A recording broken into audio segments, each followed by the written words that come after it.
Let's start with the segment on Jay Shah. अब इस segment का purpose as a said before ये होने वाला है कि हम लोग को पहली बात तो जय शाह प्रेसिडेंट क्यों बन रहा है इसको डिस्कस करना है. एंड जब वो प्रेसिडेंट बन जाएगा, प्रेसिडेंट चेयरमैन जो कहना चाहते हो कह लो, जब वो आईसीसी का चेयरमैन बन जाएगा तो हम एज इंडियंस क्या एक्सपेक्ट कर सकते हैं, क्या हमें एक्सपेक्ट करना चाहिए जय शाह से कि ये ऐसे चेंजेस लेके आए क्रिकेट के अंदर जो कि हमारा भी भला करे और बाकी क्रिकेटिंग वर्ल्ड का भी भला करें. बायस नहीं होना बिल्कुल भी. तो भाई सबसे पहले मैं ये बताना चाहता हूँ कि ग्रेग बार्कले इनके जो अभी करंट आईसीसी चेयरमैन है वो ऑलरेडी 2 टर्म से सर्व कर रहे थे. आई थिंक 2020 के अराउंड शायद इनका शुरू हुआ था, 19 या 20 के अराउंड. राइट. और अब उन्होंने खुद ही कह दिया है कि मुझे 3rd टर्म के लिए खड़ा नहीं होना. न्यूज रिपोर्ट्स कई सारी ये कह रही है कि as soon as he got to know कि जय शाह की इंटेंशंस हैं इस बार प्रेसिडेंट बनने की, तो उसने खुद मना कर दिया. हाँ. अब इसके बारे में मैं क्या कहूँ मुझे नहीं पता, ये रीड बिटवीन द लाइंस वाला सीन है. हाँ. Do you have anything to say on this? I think अगर है भी ऐसा तो भी मतलब मेरे को समझ में आता है. एंड हो सकता है भाई कि बीसीसीआई के ऐसे प्रेशर आ रहा हो और इसलिए उन लोगों ने कर दिया हो. बट रिगार्डलेस आई थिंक हम जो भी डिस्कस करने वाले हैं उसके थ्रू आपको शायद यही पिक्चर मिलेगी अल्टीमेटली कि हम लोग एज इंडियंस ऑल्सो अनबायस्ड हो कि हम लोग ये बोल रहे हैं कि क्या क्या एग्जैक्टली करना चाहिए क्रिकेट के भले के लिए. एंड कुछ ऐसे पॉइंट्स निकल के आएंगे जिससे आपको लगेगा कि इंडिया ऑलरेडी थोड़ा ज़्यादा ही कर रहा है बाकी नेशंस से. सो बाकी नेशंस को भी स्टेप अप करके उसके लेवल पे एफर्ट्स लाने पड़ेंगे. Right. अगर उन्हें वही टॉप 3 या टॉप 4 का पार्ट होना है तो रिगार्डलेस आई थिंक अगर आया भी है तो भाई आई एम हैप्पी.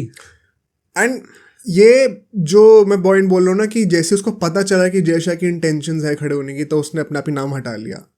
इसका एक पॉसिबल रीज़न ये भी है कि अपेरेंटली कई लोग, एक तो ना ये जो पूरा सीन हुआ है कि जय शाह आईसीसी का चेयरमैन बनने वाला है, इससे एक बहुत बड़ा आउटकम पता है मुझे क्या कंक्लूजन क्या निकल के आता है कि जय शाह की इंडिया में जितनी ये लोग ट्रोलिंग करते हैं ना वो बाहर की दुनिया में काफ़ी रिस्पेक्टेड है. अपेरेंटली इंग्लैंड और ऑस्ट्रेलिया के जो बोर्ड्स हैं वो खुद चाहते हैं कि जय शाह बने. ओके. उनका वोट ऑलरेडी जय शाह को जा चुका है. एंड जब ये मेजर बोर्ड्स का वोट ऑलरेडी जय शाह के साथ है तब ग्रेग बार्कले को लगा कि कोई पॉइंट नहीं खड़ा होने का. ये एक्चुअली में फुल स्टोरी है.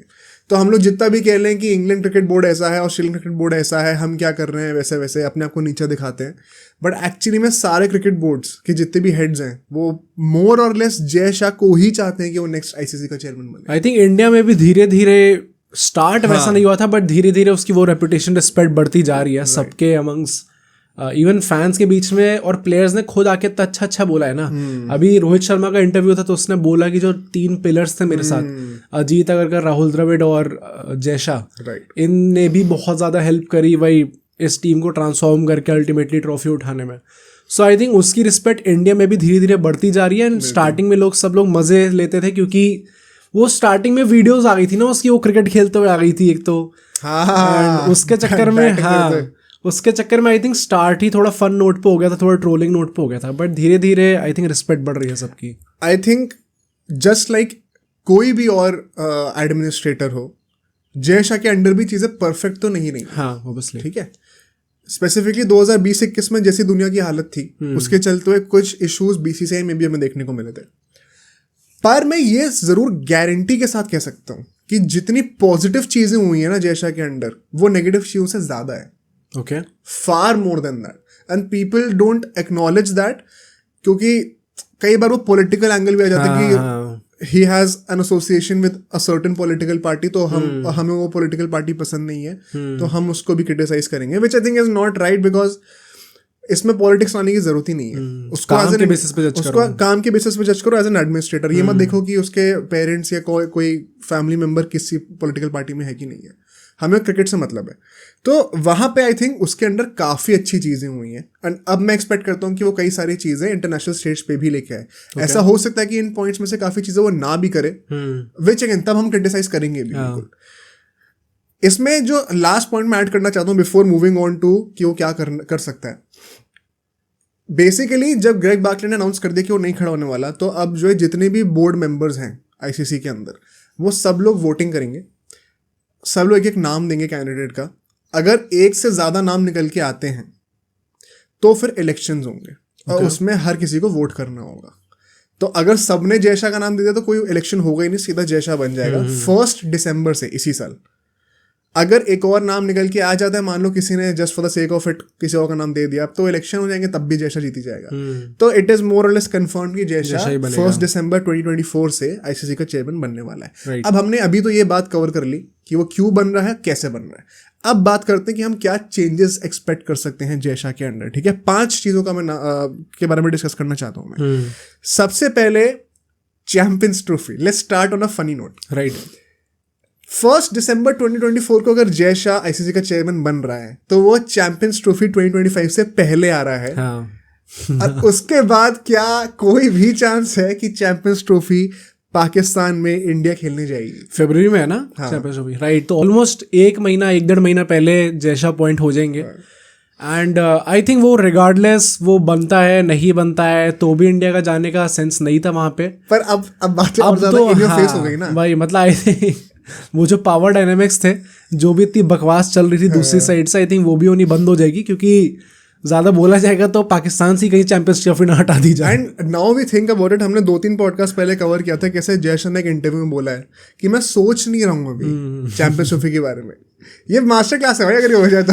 एक्चुअली में सोच इसलिए रहा बिकॉज आईसीसी चेयरमैन तो उसी को बनना है, तो स्ट्रेस ही नहीं है कोई इस बात का। राइट, तो आई थिंक ईदर वे बनता है नहीं बनता, पर यूजुअली बन रहा है। उसके बाद भी हम लोग यही एक्सपेक्ट कर सकते हैं कि इंडिया चैंपियंस ट्रॉफी के लिए पाकिस्तान नहीं जाएगी, एंड जाना भी नहीं चाहिए। बट आई थिंक मोर और लेस क्या यार, कन्फर्म्ड ही था। अब ये बस एक थप्पा लग गया और हमें पता चल गया कि अब तो मतलब जो भी हम लोग कहते रहते थे कि बीसीसीआई के पास ज़्यादा पावर, आई थिंक वो पूरा सब लोग एक्नॉलेज कर रहे हो उस चीज़ को। I think it's an open secret now, right, कि अब तो प्रेसिडेंट बन गया है तो जो भी ज़्यादा चर्चा करेगा उससे हटा ही लिया जाएगी चीज़ें।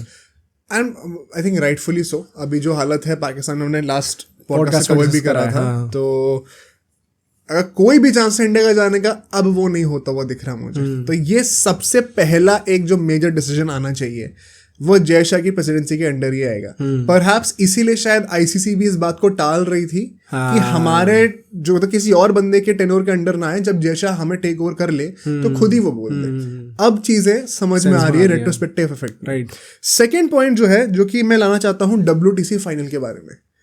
हमने देखा अभी तक 2 फाइनल्स हुए हैं WTC के क्रिकेट की हिस्ट्री में, दोनों इंग्लैंड में हुए हैं। अब जो तीसरा WTC फाइनल है जिसमें इंडिया मोस्ट लाइकली दोबारा खेलेगी, अगले सेगमेंट हमें वही कवर करना है, वो भी इंग्लैंड में ही होने वाला है। हाँ। कई लोग कहते हैं भाई मेक्का ऑफ क्रिकेट है इसलिए हम करते हैं। मेरे हिसाब से कोई भी सेंस नहीं है, क्योंकि उस लॉजिक से तो आपको सारे वर्ल्ड कप भी मेक्का ऑफ क्रिकेट में ही करने चाहिए। राइट, सिर्फ WTC ही क्यों?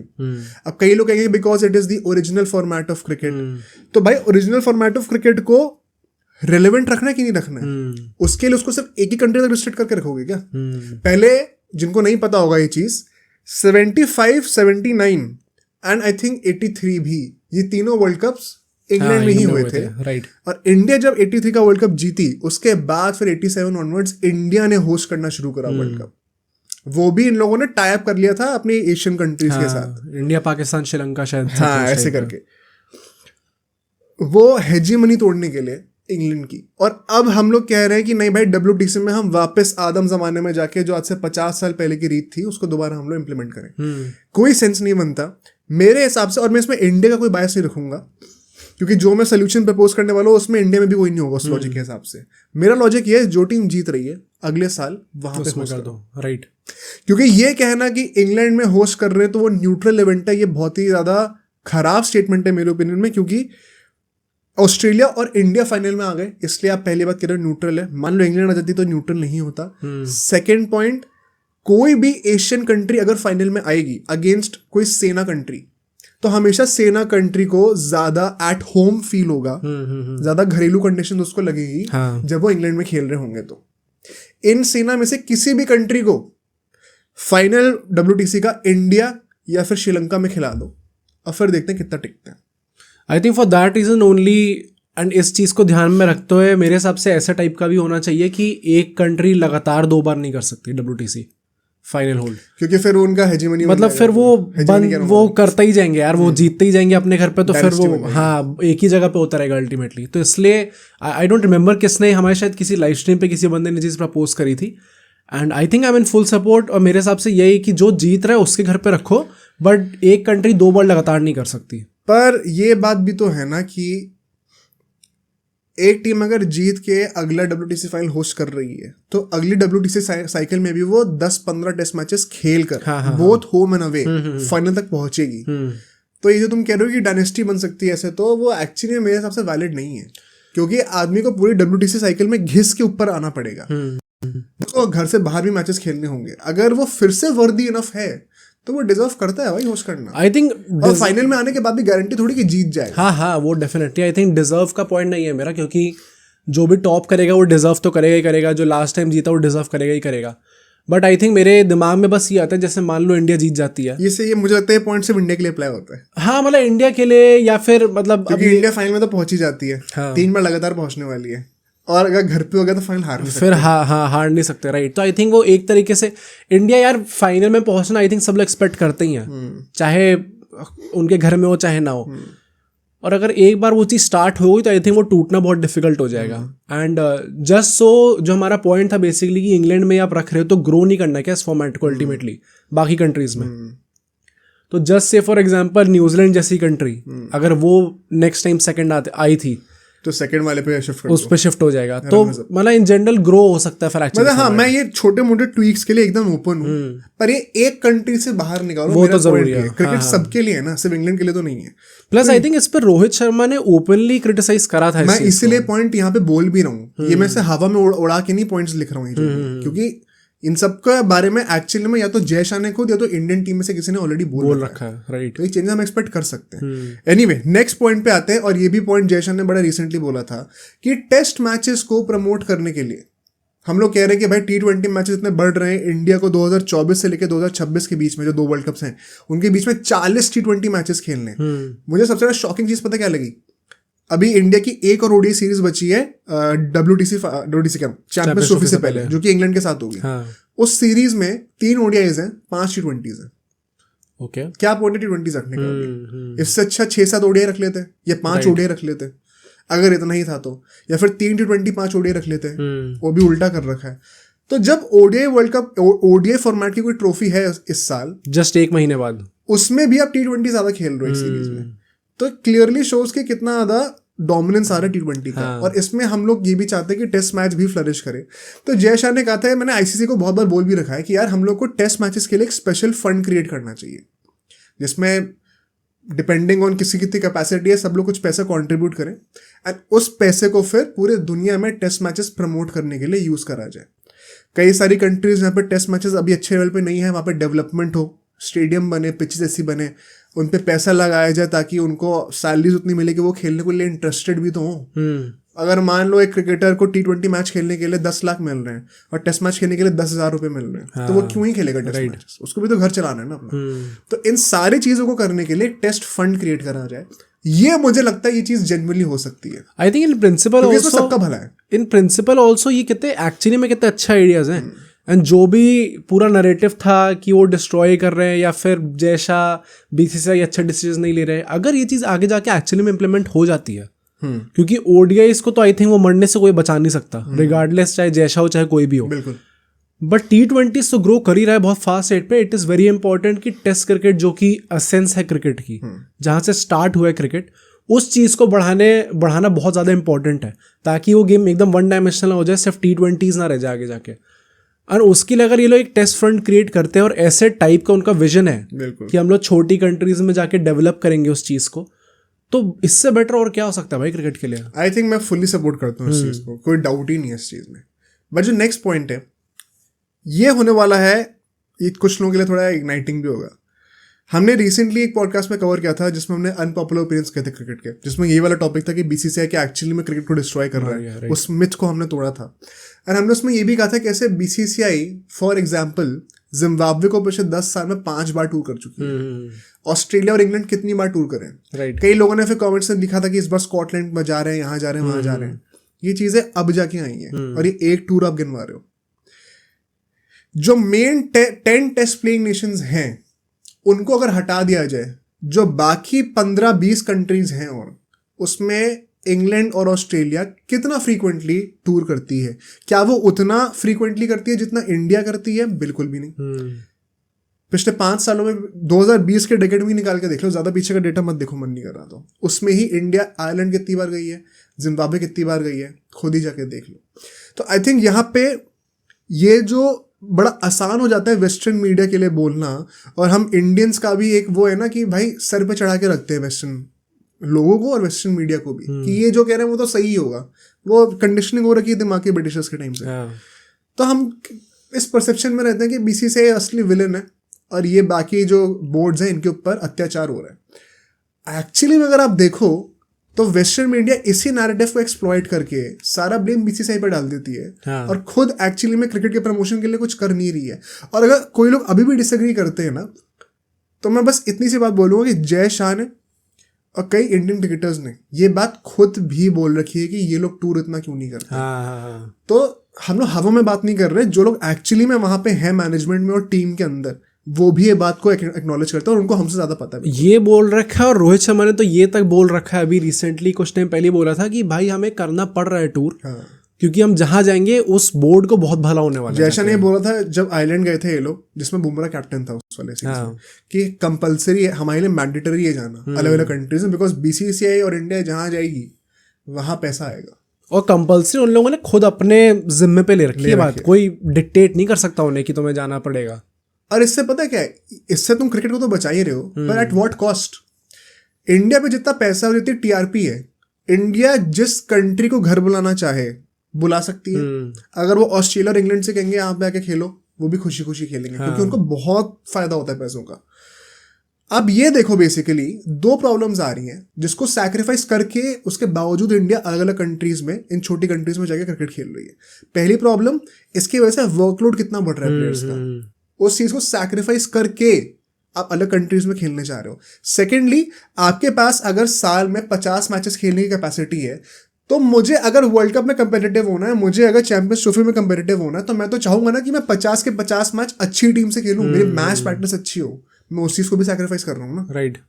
तो ये सब चीजें सैक्रिफाइस होने के बाद भी बीसीसीआई ये चीजें सेल्फलेसली कर रही है क्रिकेट को बचाने के लिए। ये मोर्चा सिर्फ बीसीसीआई को नहीं करना, ये बाकियों को भी होना चाहिए। एंड आई थिंक इंग्लैंड और ऑस्ट्रेलिया को ये 2 बोर्ड सबसे पहले आएंगे, क्योंकि इंडिया के बाद, बीसीसीआई के बाद जो 2 सबसे रिचेस्ट बोर्ड्स हैं, जो सबसे ज्यादा पैसा कमाते हैं, वो इंग्लैंड और ऑस्ट्रेलिया ही हैं। राइट। तो मैं एक्सपेक्ट करता हूँ जय शाह के अंडर आईसीसी का जब वो चेयरमैन बनेगा, कि आप ये रिस्पॉन्सिबिलिटी सिर्फ इंडिया पे ना रखो, इसको शेयर करो रिस्पॉन्सिबिलिटी को बाकी बड़े बोर्ड्स के साथ। राइट। और हम होपफुली कई सारे बड़ी टीम वर्सेस छोटी टीम वाले टूर, चले भले ही छोटी ही क्यों ना हो, 2 मैच के रख लो, लेकिन होने जरूरी है, उनको भी तो एक्सपोजर मिले। वो छोटी टीम में सिर्फ इंडिया से खेल खेल कर कितना परफॉर्म करनी है वर्ल्ड कप में। अलग अलग कंट्री के अलग अलग स्ट्रेंथ होते हैं। इंडिया के पास हर टीम जैसी सारे डायमेंशन की स्ट्रेंथ तो नहीं है, तो अलग वैरायटी से खेलोगे तभी तो आप उस लेवल पे आओगे। तो उन टीम्स के लिए भी इंपॉर्टेंट। आई होप सबको ये पॉइंट समझ में आए। राइट। एंड सो जो लास्ट पॉइंट होने वाला है वो होने वाला आईपीएल के बारे में। और ये पॉइंट से मैं फुल्ली खुद शायद अग्री करता हूँ ना करता हूँ, क्योंकि इससे पहले के 4 पॉइंट से मैं पूरा अग्री करता था, पर ये एक पॉसिबिलिटी है जिसको मैं डिस्कस करना चाहता हूँ, तुम भी बताना। विच इज कि जय शाह के अंडर शायद ऐसा हो कि आईपीएल जब चल रहा हो तो इंटरनेशनल विंडो पूरी खाली रहे फॉर ऑल द कंट्रीज, ताकि आईपीएल में जो हम लोग देखते हैं कि जितने भी ये इंग्लैंड के प्लेयर्स हैं, ऑस्ट्रेलिया के प्लेयर्स हैं, ये जैसा भी फिल सॉल्ट गया था, मतलब लास्ट मोमेंट पे आके फिल सॉल्ट का, तो मैं फिर से वही कहूंगा कि वो गलत एग्जांपल है। क्यों भाई? कंट्री ने उसको बुलाया ना। अरे तो इंटरनेशनल मैच था ना। अच्छा हाँ, उस सेंस में कि मतलब हाँ मजबूरन प्लेयर्स को जाना पड़ रहा है, ऐसा नहीं कि इंजरी फेक करके जा रहे हैं। वो चीज़ें खत्म हो जाए। इनफैक्ट जॉस बटलर ने खुद ही कहा कि भाई एक कंट्री के मैचेस और आईपीएल साथ में होने नहीं चाहिए। नासिर हुसैन ने उसको सपोर्ट करे इस बात में। राइट। क्या हम ये चीज़ होते हुए देख सकते हैं आईपीएल के दौरान अंडर जय शाह, और क्या ये सही है कि नहीं? What do you think? I think यहाँ पे मैं दोनों साइड से एग्री करता हूँ एंड मैं दोनों साइड को समझता हूँ। जो लोग कह रहे हैं कि आईपीएल के टाइम पे नहीं होना चाहिए, भाई कायदे से तो नहीं होना चाहिए। जब एक टूर्नामेंट चल रहा होता है तो फिर आपको, और जब आपने इतना पैसा लिया होता है, जब इतने इन्वेस्टेड होते हैं, पूरे वर्ल्ड में जो पब्लिक है सब लोग आईपीएल देखते हैं। सबसे बिगेस्ट लीग है, सबसे रिचेस्ट लीग है, सबसे ज़्यादा मतलब जो आईज लाती है, जो सबसे ज़्यादा लीग, वो आईपीएल है। बिल्कुल। सो अगर आप उस सेंस में देखो तो it does not make sense कि आप उस टाइम पे इंटरनेशनल मैचेस रखो और एंड मोमेंट पे फैंस का मजा खराब करो, जैसे फिल सॉल्ट को निकाल के केकेआर फैंस की जो हालत हुई थी उस टाइम पे सबको पता है वो. And at the same time हम लोग उस डिलेमा में फंसते हैं कि क्या हम लोग इंटरनेशनल क्रिकेट एक तरीके से सैक्रिफाइस कर रहे हैं क्योंकि हमें फ्रेंचाइज क्रिकेट उस टाइम पे होगा. तो उन 2-3 महीनों के लिए हम लोग फ्रेंचाइज क्रिकेट को इंटरनेशनल क्रिकेट से ऊपर रख रहे हैं, जो कि आई थिंक सारे प्योरिस्ट के लिए शायद वो अच्छी चीज़ नहीं बात है. तो इन दोनों को ध्यान में रखते हुए आई स्टिल थिंक कि अल्टीमेटली जो डिसीजन जाना चाहिए वो यही होना चाहिए कि आईपीएल के टाइम पे इंटरनेशनल मैचेस ना रखे जाएं. क्यों? वो सिर्फ इसलिए क्योंकि अगेन भाई आईपीएल बहुत बड़ी चीज़ है. प्रैक्टिकली देखा जाए तो मतलब बहुत इंपॉर्टेंस है आईपीएल की इस टाइम पे. मतलब कोई ऐसे सोचो कि पाकिस्तान और बांग्लादेश का मैच हो रहा है तो लोग आईपीएल ज़्यादा देखेंगे. हाँ राइट. तो उस सेंस में अगर देखा जाए तो इट मेक सेंस कि आईपीएल टाइम पे इंटरनेशनल मैचेस ना रखो ताकि सारे प्लेयर्स अवेलेबल हो. वो भी पॉइंट है, जितने सारे प्लेयर्स अवेलेबल होंगे, सारे टॉप प्लेयर्स जब अवेलेबल होंगे आईपीएल में तो उसकी टीआरपी और इंक्रीज होगी नेचुरली. सो प्रैक्टिकली यही सेंस बनता है, मॉनिटरी भी यही सेंस बनता है कि आप उस टाइम पे इंटरनेशनल मैचेस ना रखो. एंड आई थिंक मुझे अल्टीमेटली इन 2 चॉइसेस में से कोई चूज करना हो बहुत डिफिकल्ट है, क्योंकि at the end of the day मैं भी चाहता हूँ कि इंटरनेशनल मैचेस को ज़्यादा प्रायोरिटी मिले, क्योंकि आप कंट्री के लिए खेल रहे हैं भाई players. And that is why अगर कोई प्लेयर अपनी कंट्री के वजह से जाता है आईपीएल छोड़ के तो उतना गुस्सा भी नहीं आता मन में कि चलो भाई कंट्री के लिए खेलने जा रहा है. एंड हमने कितनी बार बोला है कि हम इंग्लैंड प्लेयर्स की टू सम एक्सटेंट इस चीज़ के लिए रिस्पेक्ट भी करते हैं कि वो ऊपर रखते हैं उस चीज़ को. तो कुछ जगहों पे तो स्टार्ट हो चुका है, जैसे इस बार क्रिकेट ऑस्ट्रेलिया ने बोल दिया था ये कि आईपीएल के टाइम पे सारे प्लेयर्स अवेलेबल होंगे क्योंकि कोई इंटरनेशनल मैच नहीं होगा. इंग्लैंड ने नहीं बोला था उस टाइम पे. सो कुछ ऐसी कंट्रीज़ के बोर्ड्स हैं जिनको ऑन बोर्ड लाना पड़ेगा. एंड देन अगेन जैसा अगर ये डिसीजन लेता है तो आई डोंट थिंक ज़्यादा मना करा जाएगा. मुझे लगता है सबसे बड़ा फायदा इसका ये है कि जैसे ना फुटबॉल में देखते हैं ना, एक ऑर्गेनाइज्ड कैलेंडर होता है कि अगर ब्रेक चल रहा तो पूरी दुनिया का ब्रेक चल रहा है. राइट. और फिर सब काम पे लग रहे हैं. जैसे फुटबॉल में क्या होता है, जून के बाद जुलाई और थोड़ा बहुत अगस्त वो हमेशा सारे प्लेयर्स के लिए खाली रहता है पूरी दुनिया में. अभी 1-2 मैचेस हैं क्लब के, और उसके बाद 2-3 मैचेस में सारे प्लेयर्स को अपनी नेशनल साइड्स के लिए खेलना है. और उसके बाद वापस सब लोग आ जाएंगे एक ही साथ. तो हाँ, वो एक ऑर्गेनाइज स्केड्यूल होना चाहिए, जो कि मुझे लगता है क्रिकेट को बहुत ज़्यादा सख्त ज़रूरत है इस चीज़ की, क्योंकि बहुत उथल पुथल हो रहा है आज. सेकेंड पॉइंट ये जो मुझे लगता है कि क्योंकि मैं चाहता हूँ कि इंटरनेशनल क्रिकेट को हमेशा ज़्यादा इंपॉर्टेंस मिले फ्रॉम फ्रेंचाइज क्रिकेट. अभी क्या सच्चाई में पॉसिबल है कि नहीं, आज से 10-20 साल बाद मुझे थोड़ा कम लग रहा है इसका चांस, बिकॉज फ्रेंचाइज क्रिकेट के थ्रू ही आप बढ़ रहे हो. ये सैड रियलिटी है पर यही रियलिटी है. तो मुझे ऐसा लगता है इसमें शायद आप एक ऐसा पॉइंट भी ला सकते हो कि जो प्लेयर्स आईपीएल में खेल रहे हैं आप फिर वापस नहीं जा सकते आईपीएल छोड़ के. ओके. तो या तो खेलने ही मत आओ, और खेल लो तो पूरा आईपीएल खेलो. ऐसा कुछ कॉन्ट्रैक्ट होना चाहिए जो कि which is binding on the contract with your cricket board of your country, कि भाई अगर आपने यहाँ पे साइन कर दिया तो ये ओवरटेक करता है आपके क्रिकेट बोर्ड के कॉन्ट्रैक्ट को. अगर आप ये 2 महीने के लिए कमिटमेंट दे रहे हो तो आप छोड़ के नहीं जा सकते. इसका एक डाउन साइड ये भी कि फिर हो सकता है कई सारे प्लेयर्स आए ही ना ऑप्शन में डर के मारे. तो ये रिस्क और रिवॉर्ड है, ये आपको खुद इवैल्यूएट करना पड़ेगा. मेरे पास इसके लिए कोई बहुत बढ़िया सोल्यूशन है नहीं, टू बी ऑनेस्ट. पर मैं चाहता हूँ कि इंटरनेशनल क्रिकेट सैक्रिफाइस ना हो. एक पॉइंट ये भी है कि भाई इंटरनेशनल क्रिकेट वैसे भी कितनी ही टीम्स का हो रहा होता है जब आईपीएल चल रहा होता है. राइट. और क्या वो मैचेस बाद में स्केड्यूल नहीं हो सकते 1 महीने के? आई थिंक हो भी सकते हैं, इतनी कोई प्रॉब्लम भी नहीं है. तो अगर आप मैनेज करना चाहो स्केड्यूल को, मेरे ख्याल से पूरा क्रक्स इस पॉइंट का है ऑर्गेनाइज स्केड्यूल. अगर आप वो कर दोगे तो शायद आपको नंबर ऑफ मैचेस जो कि एक इंटरनेशनल टीम खेल रही है वो कम भी नहीं करने पड़ेंगे, और साथ ही साथ आप 2 महीने की विंडो भी बना लो. राइट. ये पॉसिबल है. इसके लिए थोड़ा दिमाग ज़्यादा लगाना पड़ेगा आईसीसी को, थोड़ा कैलकुलेशन ज़्यादा करनी पड़ेगी. एंड आई होप कि जैसा के अंडर वो चीज़ हो, क्योंकि मैं यार एज अ क्रिकेट फैन बताता हूँ, मैं तो इतने सालों से क्रिकेट देख रहा हूँ. आज से 10 साल पहले जो मैं क्रिकेट देखता था और आज जो मैं क्रिकेट देखता हूँ उसमें ज़मीन आसमान का फ़र्क है.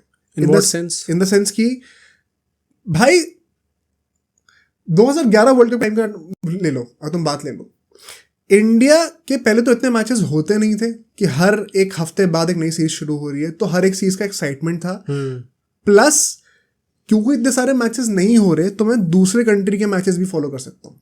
मैंने इतने सालों तक ऐसे मैचेस देखे हैं जिसमें इंडिया खेल ही नहीं रही है और पूरे एंथुसियाज्म से देखे, और मैं फॉलो कर पा रहा हूँ उनको. अब क्या है, अगर मैं इंडिया का मैच देख रहा हूँ तो मैं 4 और मैचेस मिस कर रहा हूँ. जिनका मुझे, और वो ऐसे भी नहीं कि मैं हाईलाइट देखूं उनके बाद में, क्योंकि तब तक कोई और मैच शुरू हो चुका होगा। तो आप जो है क्रिकेट का ट्रैक रख ही नहीं सकते, आपको बहुत चीजें मिस करनी पड़ेंगी कोई एक मैच देखने के लिए। तो इसमें अब जैसे आईपीएल लेकर चल रहा हो भाई, हफ्ते में कम से कम 8 मैचेस होते हैं, या फिर 9 भी हो सकते हैं अगर 2 डबल हेडर्स हो तो, और रोज मैच हो रहा है। अब मैं कहाँ से कोई और ओडीआई मैच किसी कंट्री का या टेस्ट मैच फॉलो करूं? कैसे कर? आदमी को काम भी करना है, राइट, मैच भी देखना है, नींद भी पूरी करनी है। वो एक नॉर्मल इंसान के लिए पॉसिबल ही नहीं है। तो आपको सैक्रिफाइस करना ही पड़ेगा कुछ ना कुछ। अगर आईपीएल के टाइम पे सिर्फ आईपीएल चल रहा है तो ये चीज सॉल्व हो सकती है होपफुली, एटलीस्ट 2 महीने के लिए सही, लेकिन साल में हर एक बंदा इन्वॉल्व होके एक चीज को दिखेगा और उसके बारे में डिस्कशन करेगा। होपफुली इंटरनेशनल कैलेंडर में भी आगे जाके चीजें हों, पर अभी एटलीस्ट आईपीएल से ही शुरू कर ले तो बहुत अच्छी बात है। And I think all these points, ये बहुत ही रीजनेबल पॉइंट्स है जो कि हमें एक्सपेक्ट करनी चाहिए जय शाह से। इनमें से कितने पॉइंट्स एग्जीक्यूट होंगे पता नहीं, हो सकता है एक भी ना हो, पर आई थिंक डुएबल है सारी चीजें।